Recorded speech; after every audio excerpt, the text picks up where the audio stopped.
नमस्कार.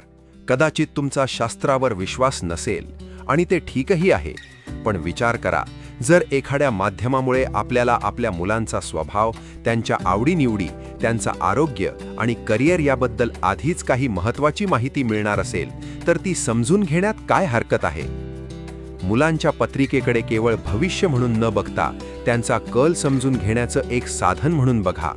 त्यांच्या वाटेत येणाऱ्या संभाव्य समस्या ओळखून त्या दूर करण्यासाठी प्रामाणिक प्रयत्न करा.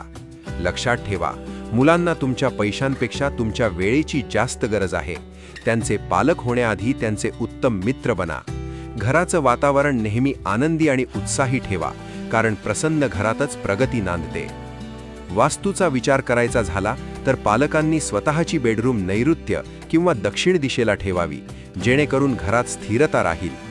तर मुलांची बेडरूम पश्चिम, दक्षिण, आग्नेय किंवा वायव्य दिशेला असावी, ज्यामुळे त्यांच्या अभ्यासात आणि करिअरमध्ये सकारात्मक ऊर्जा मिळेल. तुमचा आजचा थोडा वेळ आणि योग्य दिशा तुमच्या मुलांचं उद्याचं भविष्य उज्ज्वल करेल. मुलांना बालसंस्कार केंद्राला पाठवा व स्वतःही सत्संगाला जोडले जा. धन्यवाद.